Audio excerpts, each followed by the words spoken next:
Hello students, आज हम लोग पढ़ेंगे concept of solution of linear equation using inverse of A matrix. यानी कि एक मैट्रिक्स के इनवर्स का प्रयोग करके लीनियर इक्वेशन का हल करने का आज हम लोग कंसेप्ट पढ़ेंगे। सबसे पहले आपको यह तो पता है कि किसी मैट्रिक्स का इनवर्स कैसे फाइंड किया जाता है। यानी कि ए इनवर्स का फॉर्मूला होता है एडज्वाइंट ए बटा डिटरमिनेंट ए। इसके पीछे वाले वीडियो में आप लोग देखे होंगे।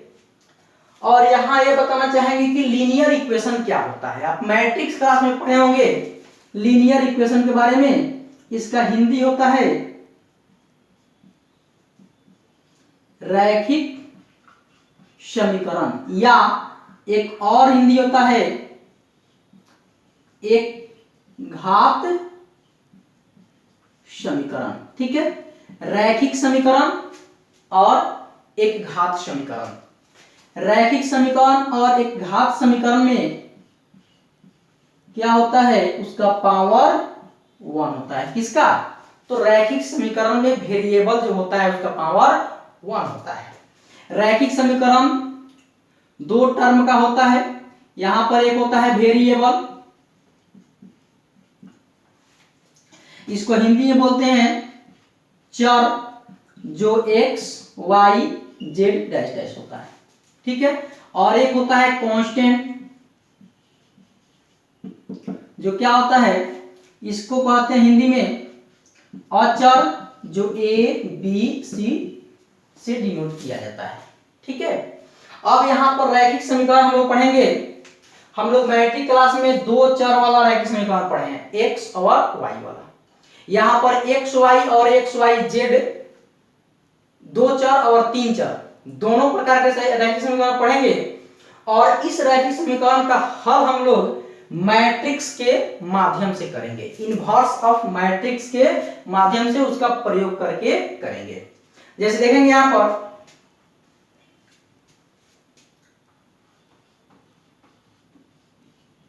General form of linear equation. Linear equation का जनरल फॉर्म पहले हम बताएंगे आपको। पहले जनरल फॉर्म बताएंगे हम किसका, दो वेरिएबल का। जैसे यहां पर हो जाएगा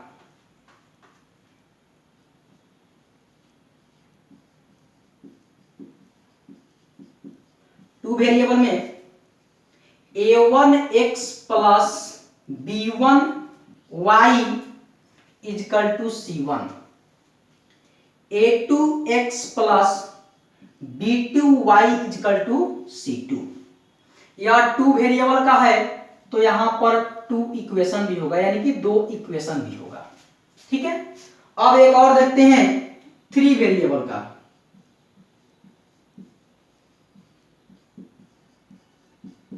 थ्री वेरिएबल, तो थ्री वेरिएबल हो जाएगा a1x plus b1y plus c1z equal to d1, a2x plus b2y plus c2z equal to d2, a3x plus b3y plus c3z equal to d3। इसमें कितने वेरिएबल है, x, y, z, तीन variable है, तो यहां तीन इक्वेशन होगा, नंबर 1, नंबर 2 और नंबर 3। ठीक है, यहां आप देखें यह टू वेरिएबल का लीनियर इक्वेशन का जनरल फॉर्म और यह थ्री वेरिएबल के लीनियर इक्वेशन का जनरल फॉर्म। ठीक है, अब आइए हम मैट्रिक्स का प्रयोग करके कैसे इसको सोल्व कर पाएंगे। आपको यह बताना चाहेंगे कि मैट्रिक्स का प्रयोग करना है तो इस इक्वेशन को मैट्रिक्स के रूप में करना होगा। ठीक है, तो यहां देखिए आपको दो टाइप का इसमें कांस्टेंट दिख रहा है। एक जो है वेरिएबल के साथ कांस्टेंट है, वेरिएबल के साथ कांस्टेंट है, वेरिएबल के साथ और वेरिएबल के साथ, और एक कांस्टेंट जो है बिना वेरिएबल के साथ है। यानी इसके साथ वेरिएबल नहीं है। तो 2 मैट्रिक्स यहां आपका बनेगा, ठीक है। और देखिए एक मैट्रिक्स आपका यहां बनाएगा, कौन? वेरिएबल। यानी कि 2 मैट्रिक्स बनेगा कांस्टेंट से और एक मैट्रिक्स बनेगा वेरिएबल से। आइए हम बनाते हैं। यहां पर हम एक मैट्रिक्स इसमें से निकालते हैं जिसका नाम रखेंगे ए, और ये जो मैट्रिक्स बनेगा वह क्या होगा? तो वेरिएबल के साथ वाला लेंगे, वेरिएबल के साथ वाला। तो इसमें क्या है? x के साथ में a1 है, y के साथ में b1 है। यहां पर x के साथ में a2 है और y के साथ में कौन है? b2 है। तो यह एक A मैट्रिक्स बना। अच्छा, इसमें जो हम a1 b1 a2 b2 जो लिए हैं वह क्या लिए हैं? आप पढ़े होंगे, यह x का गुणांक है, मतलब x का क्या है? कोएफिशिएंट है ना। तो इसको हम क्या लिए हैं? Coefficient of variable. वेरिएबल के कोएफिशिएंट से एक मैट्रिक्स हम तैयार किए यहां पर। अब एक और लेंगे, यहां पर b लेंगे, एक b लेंगे, वो भी कांस्टेंट ही लेंगे। वो कौन कांस्टेंट लेंगे? जो बिना वेरिएबल का है, जो बिना वेरिएबल का है उसको लेंगे। तो यह हो जाएगा b मेरा c1 और c2, ठीक है। और एक और मैट्रिक्स लेंगे जिसका यह जो हो गया, क्या हो गया? यह ओनली कांस्टेंट हो गया। क्या हो गया? यह कांस्टेंट हो गया। एक और मैट्रिक्स लेना है हमको, बड़ा वाला x नाम देना है उसका। तो बड़ा वाला x में क्या हो जाएगा? वही ले लेंगे, एगो x को और एगो y को। तो ऐसे लिखेंगे x छोटा वाला y, ठीक है। तो आइए आपको तो बता दिए कि कैसे कैसे नाम रखेंगे, कैसे कैसे अलग अलग कर लेंगे, छाट लेंगे। आइए इसमें भी वैसे ही सेम करते हैं। एक A लीजिए, A मैट्रिक्स जो बनेगा कहां से बनेगा? तो आपको वेरिएबल के पीछे वाला, तो ये वो वेरिएबल के पीछे क्या है? a1, इसके पीछे क्या है? b1 और इसके पीछे है c1। नीचे वाला में a2 b2 c2, a3 b3 और c3, यह ये हो गया, ठीक है। और एक यहां लेते हैं हम b कौन होगा? तो बिना वेरिएबल के पीछे वाला, यानी कि यह हो जाएगा d1 d2 और d3। और इसमें एक x ले लेंगे, x कौन हो जाएगा? तो इसमें 3 गो आ गया आपका x y और z। ऐसे लिखेंगे x y z, ठीक है। अब देखिए आप तो अलग अलग कर लिए। अब हमको, आप मैट्रिक में पढ़े होंगे कि कोई इक्वेशन होता है जिसका हल नहीं होता है, जिसका हल नहीं होता है, तो वह कैसे पता चलेगा? यह जो a है उसका क्या फाइंड करेंगे? तो डिटरमिनेंट फाइंड करेंगे। क्या फाइंड करेंगे? डिटरमिनेंट फाइंड करेंगे।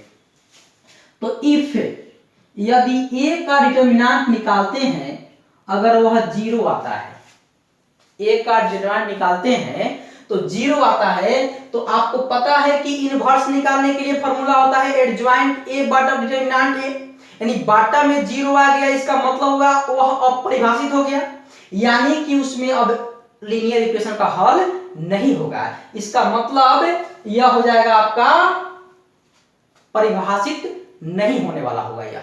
तो इसको हम लोग बोलते हैं, जब डिटरमिनेंट वैल्यू 0 आ जाएगा तो कहेंगे यह क्या है? तो इनकॉन्सिस्टेंट है।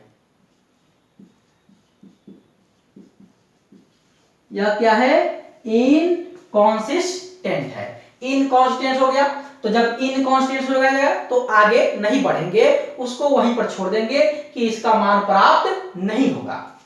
यदि आपका डिटरमिनेंट वैल्यू क्या आता है? 0 नहीं आता है, 0 के अलावा कुछ भी आता है, तब क्या कहेंगे? कॉन्सिस्टेंट कहेंगे।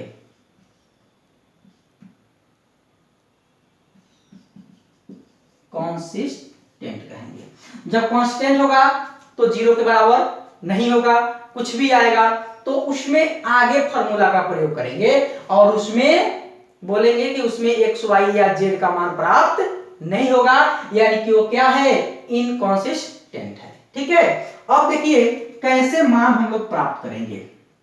जैसे आपको पता है लीनियर इक्वेशन का जनरल फॉर्म क्या होता है, पढ़े होंगे पीछे।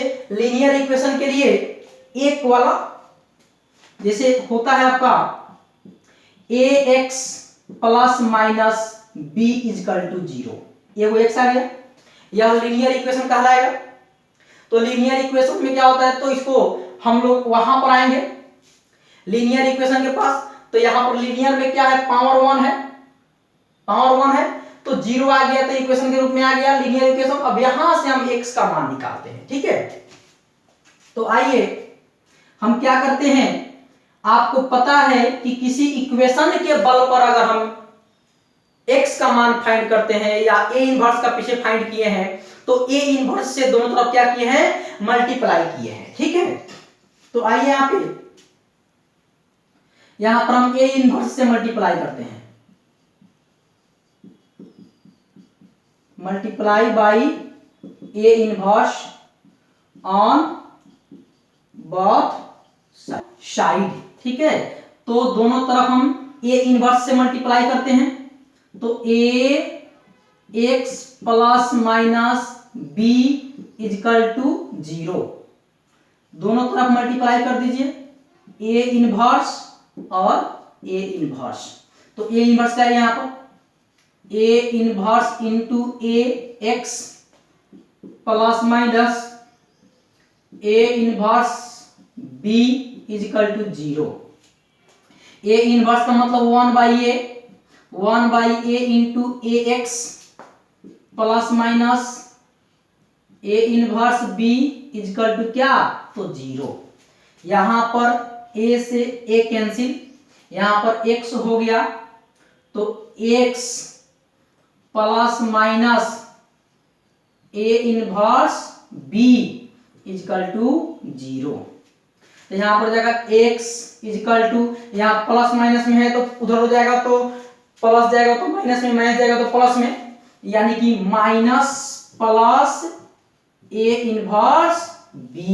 ठीक है, यह x निकालने का फॉर्मूला हुआ। ठीक है, तो हम लोग माइनस प्लस में नहीं लेते हैं, उसको सिंपल ही लेते हैं, x बराबर a इनवर्स b।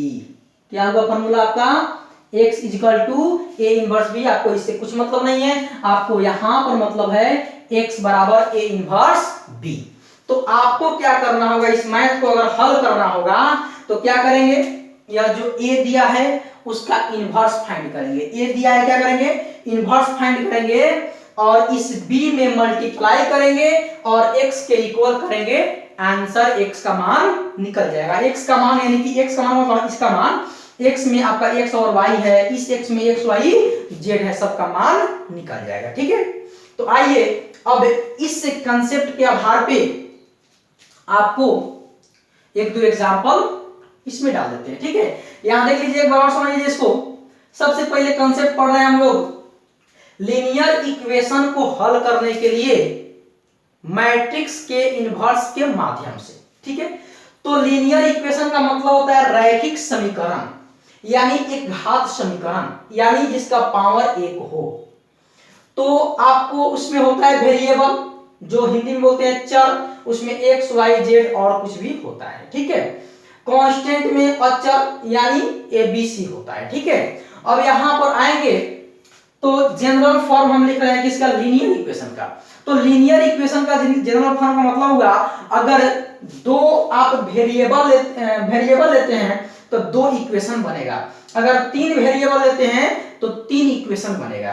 तो यहां पर 2 वेरिएबल के साथ काम किए तो 2 इक्वेशन बना, 3 वेरिएबल के साथ काम किए तो 3 इक्वेशन बना। ठीक है, इसमें x के पीछे y के पीछे z के पीछे, x के पीछे y के पीछे जो है वेरिएबल कांस्टेंट, वह मेरा बनेगा a, यानी कि x का कोएफिशिएंट y का कोएफिशिएंट, फिर x का कोएफिशिएंट, फिर y का कोएफिशिएंट, एक बना a, और जो बराबर के बाद जो कांस्टेंट है वो बनाएगा b, और जो इसमें वेरिएबल जो प्रयोग हुआ है वो बनेगा x।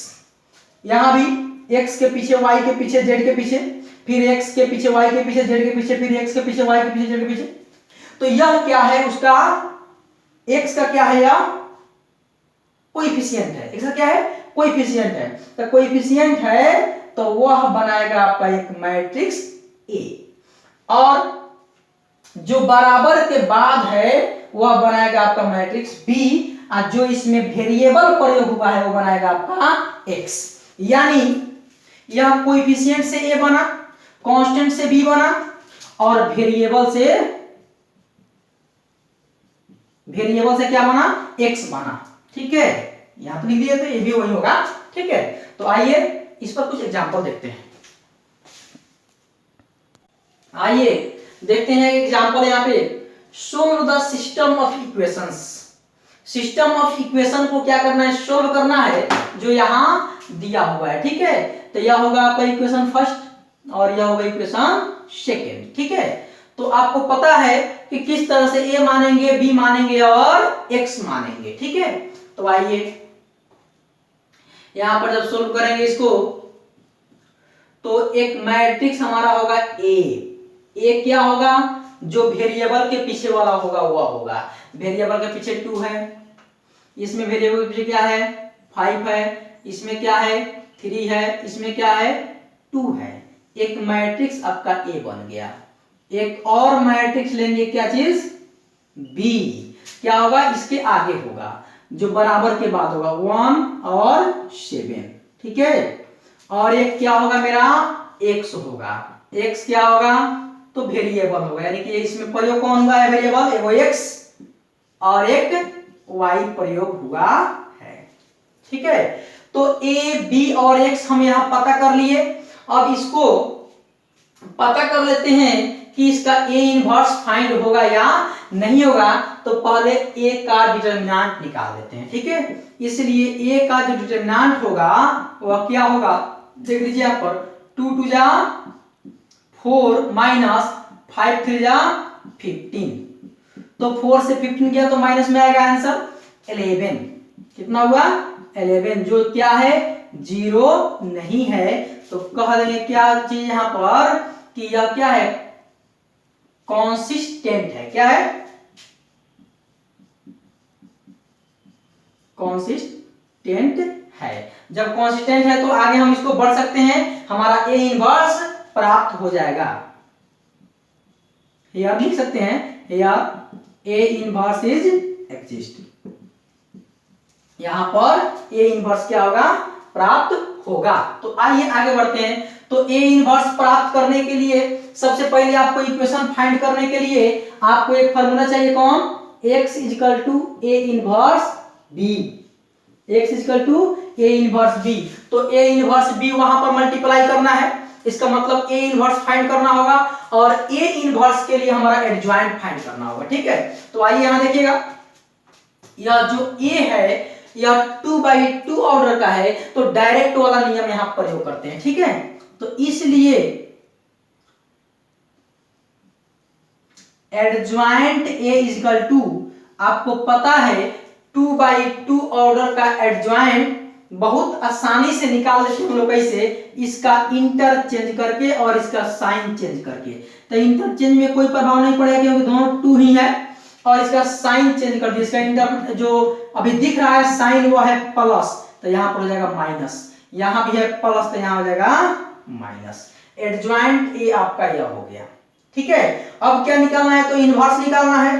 तो इसलिए a inverse equal to formula होता है adjoint A Bata determinant A लिखिए तो, अच्छा 1 by determinant a into adjoint a लिखिए तो, इस तरह सुविधा होता है। ठीक है, तो 1 बाटा डिटरमिनेंट का मान क्या आया है, -11। ठीक है, और जो आपका एडजॉइंट आया है 2 -5 और -3 और 2 है।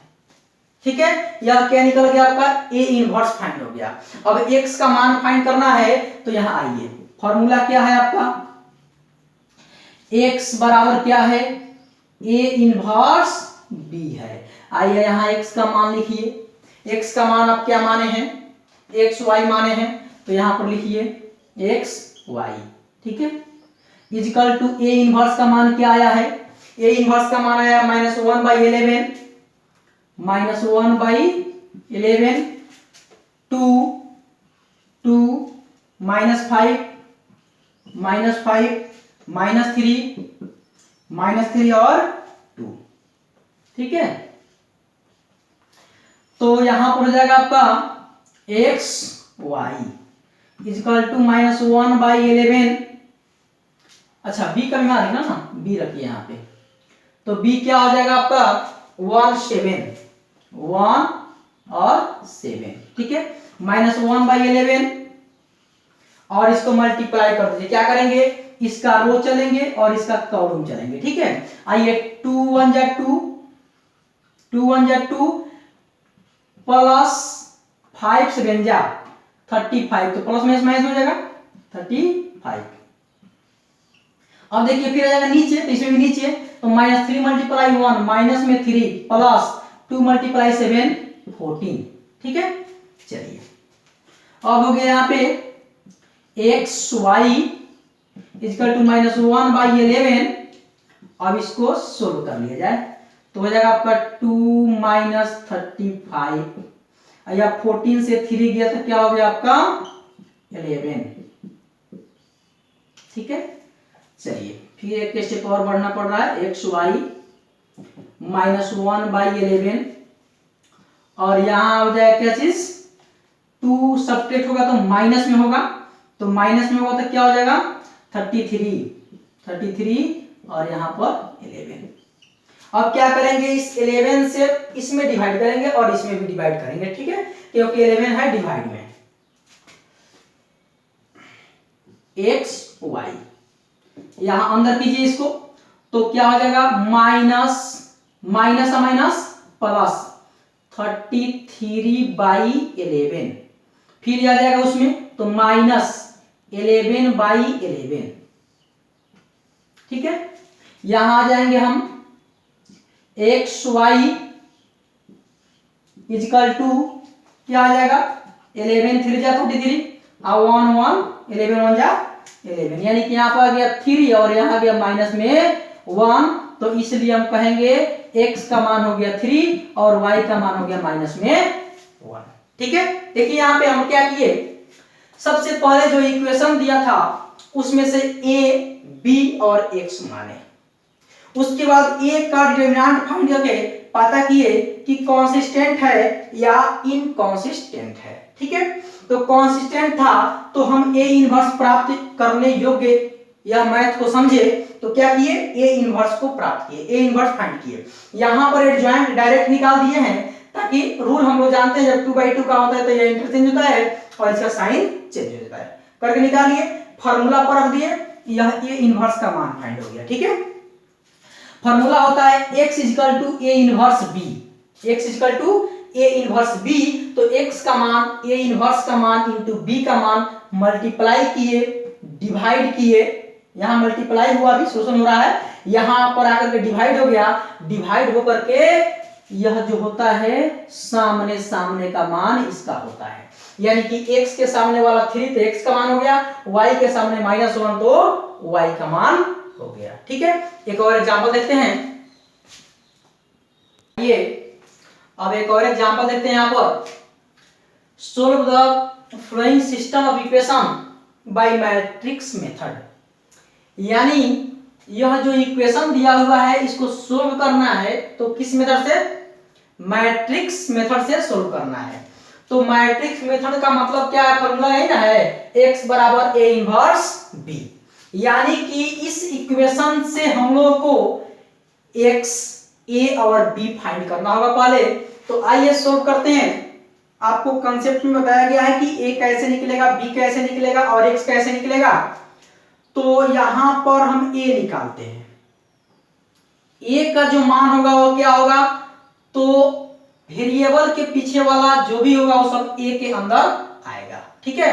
तो आइए यहां पर 3 माइनस में 2 और 3, 2, यहां पर कुछ नहीं है तो 1, माइनस में 1, 4, माइनस में 3 और 2।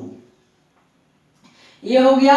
अब b निकालते हैं तो b क्या होगा, जो इक्वल के बाद होगा कांस्टेंट, तो 8, 1, 4। और आते हैं x के पास, तो x क्या होगा, तो जितना वेरिएबल हो, कौन कौन वेरिएबल है, x y z वेरिएबल है, x y z। चलिए हम लोग इक्वेशन को मैट्रिक्स के रूप में बदल दिए। जब इक्वेशन को मैट्रिक्स के रूप में बदल दिए तब क्या करना है, ए इनवर्स फाइंड करना है। और ए इनवर्स फाइंड करने के लिए आपको ए इनवर्स प्राप्त होने योग्य मैट्रिक्स होना चाहिए। तो आइए पता करते हैं कि कैसे ए इनवर्स प्राप्त होगा या नहीं होगा, इसका जांच करते हैं हम लोग, ठीक है। तो पहले डिटरमिनेंट फाइंड करेंगे तो पता चल जाएगा। तो आइए हम निकालते हैं डिटरमिनेंट ए का। तो आइए रो को पकड़ते हैं, तो 3 लेंगे तो क्या हो जाएगा, ई कैंसिल, ए कैंसिल, 1, -1, माइनस में 3 और 2। फिर आते हैं माइनस फॉर्मूला इंटरनल साइन, और यहां माइनस में 2 तो माइनस में 2, तो यह हो जाएगा आपका ई कैंसिल, 2 - 1 4 2, 2 - 1 4 2। यहां आते हैं तो प्लस में 3 होगा, तो यहां से ए कैंसिल क्या हो जाएगा, 2 1 4 - 3, 2 1 4 - 3। तो आइए हल करते हैं, 3 into 1 × 2 तो 2 माइनस में फिर प्लस, तो 1 3 जा 3, ठीक है। माइनस यहां हो जाएगा प्लस, तो 2 2 जा 4 और माइनस, फिर -1 × 4 यानी कि माइनस प्लस में हो जाएगा आपका 4, प्लस 3 into 2 3 जा 6, माइनस में 6 और माइनस में 4 हो जाएगा। यहां होगा आपका 3 × -1 प्लस 2 × 8 प्लस 3 × माइनस में 6 माइनस में 4, तो माइनस में 10 हो जाएगा।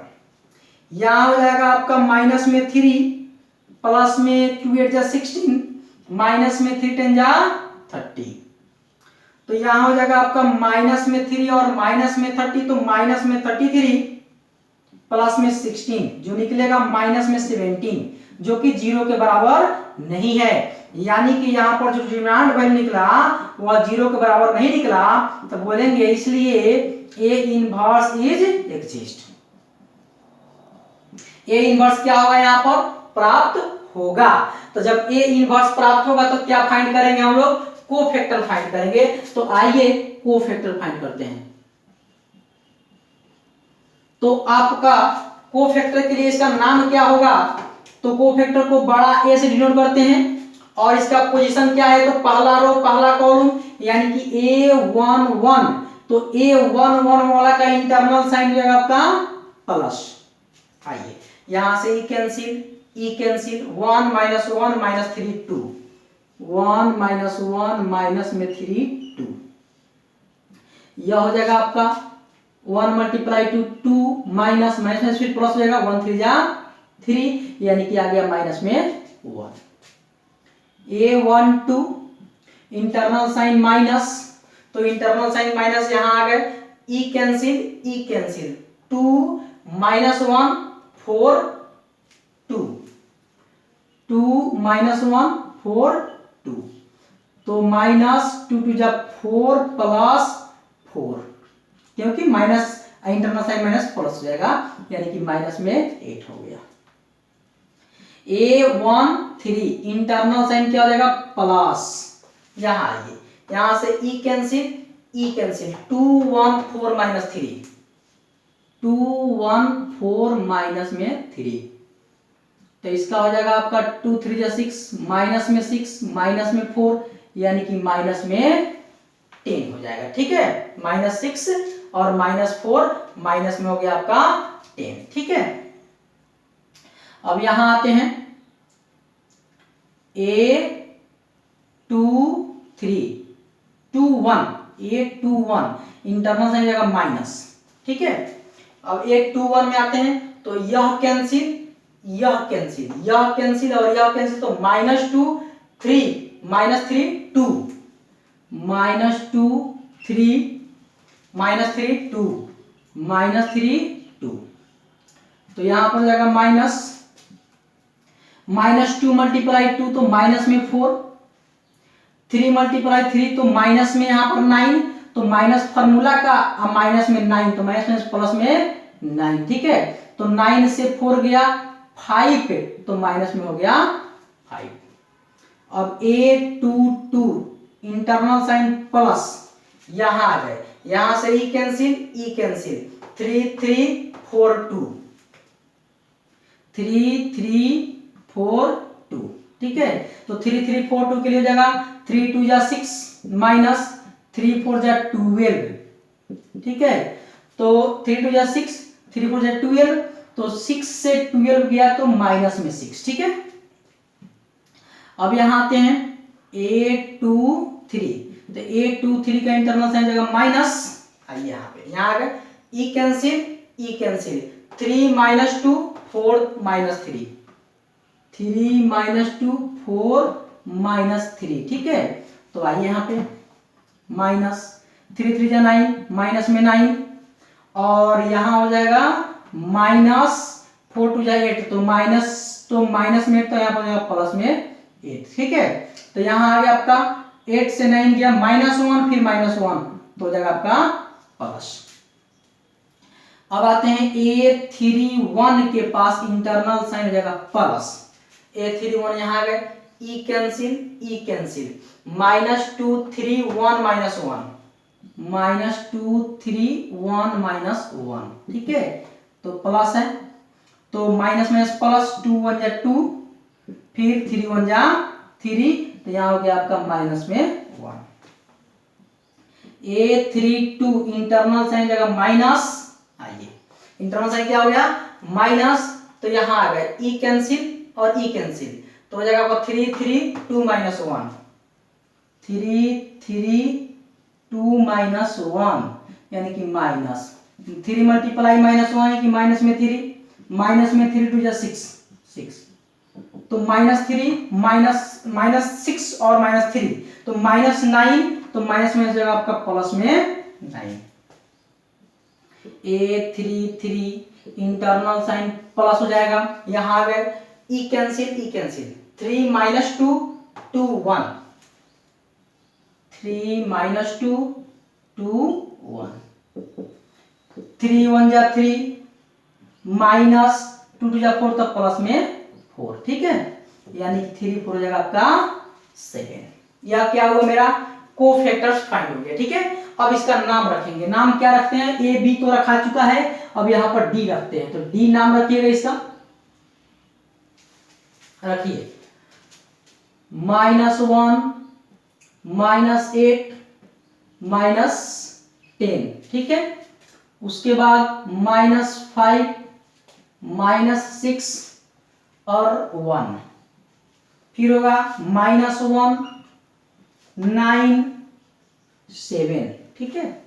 यह हुआ डी, तो इसलिए अब निकलेगा मेरा adjoint a equal to d का डैश निकाल देंगे, तो एडजॉइंट यह हो गया आपका ए, तो डी का डैश मतलब -1 -8 -10 -5 -6 1 -9 सॉरी -1 9 और 7। यह क्या हो गया, यह हो गया आपका एडजॉइंट ए का मान। जब एडजॉइंट ए हो गया तो अब निकालेंगे inverse, a inverse equal to 1 बटा determinant a into adjoint a, तो 1 बटा डिटर्मिनेंट ए का मान आया है कितना माइनस में 17, एडजॉइंट ए का मान हो जाएगा यह -1 -5 -1 -8 -6 9 -10 1 और 7, ठीक है। यह निकला आपका ए इनवर्स। अब आगे सोल्व करते हैं उस फॉर्मूला पर रख करके, ठीक है। अब आइए x बराबर a इनवर्स फॉर्मूला इसके आगे रख करके x का वैल्यू निकालते हैं। ठीक है, तो यहां पर हो जाएगा हमारा फॉर्मूला हो जाएगा x equal to a inverse b। तो x का मान रखा जाए x y z, a inverse का मान -1/17 क्या आ जाएगा -1 -5 -1 -8 -6 9 -10 1 और 7। और b का मान क्या हो जाएगा आपका 8 1 4। अब मल्टीप्लाई कर लिया जाए इसको x y z equal to -1/17। आइए मल्टीप्लाई करते हैं, इसका रो चलेंगे इसका कॉलम। ठीक है, तो -1 मल्टीप्लाई 8 माइनस में 8 -5 मल्टीप्लाई 1 यानी कि माइनस में 5 -1 मल्टीप्लाई 4 यानी कि माइनस में 4। फिर आते हैं नीचे -8 मल्टीप्लाई 8 तो 8 8 जा 64 माइनस में 64 -6 मल्टीप्लाई 1 यानी कि माइनस में 6। ठीक है, फिर 9 मल्टीप्लाई 4 तो प्लस में हो जाएगा 36। ठीक है, -10 मल्टीप्लाई 8 80 हो जाएगा माइनस में 1 मल्टीप्लाई 1 तो प्लस में 1 हो जाएगा 7 मल्टीप्लाई 4 प्लस में 28 हो जाएगा। ठीक है, अब सोल्व कर लिया जाए इसको x y z -1/17 सोल्व किया जाए -8 -5 -4। ठीक है, तो -8 और -5 हो जाएगा 13 और 4 हो जाएगा 17 यानी कि माइनस में 17। यह हो जाएगा आपका हो जाएगा कितना ही माइनस में 64 और माइनस में 6 तो 64 में 6 ऐड करेंगे तो जाएगा 70 -70 और 36। ठीक है, तो 70 से 36 गया तो कितना हो जाएगा 10 से 4 गया 10 से 6 गया 4 8 से क्या बोलते हैं 6 से 3 गया 3। हाँ, तो यहां पर हो जाएगा आपका यहां तो माइनस में यह था प्लस में यहां तक कम से अधिक घट रहा है तो माइनस में हो जाएगा आपका 34। ठीक है, यहां आते हैं ये क्या हो जाएगा आपका 80 और माइनस में हो जाएगा 29। ठीक है, तो हो जाएगा आपका 10 से 9 गया 1 और 7 से 2 गया 5 तो माइनस में यहां भी हो जाएगा आपका 51। ठीक है, अब क्या करते हैं 17 से डिवाइड कर देते हैं इसमें, यानी कि x y z equal to -17 से डिवाइड होगा तो क्या हो जाएगा यह माइनस माइनस प्लस 17/17 फिर माइनस माइनस प्लस 34/17 फिर माइनस माइनस प्लस 51/17। यह हो जाएगा आपका x y z equal to 17 से 1 मर्तबे, यह हो जाएगा आपका 2 मर्तबे और यह हो जाएगा 3 मर्तबे 1 2 और 3। ठीक है, तो इसमें अब इक्वल कर लेंगे x का मान हो जाएगा 1 y का मान हो जाएगा 2 और z का मान हो जाएगा 3।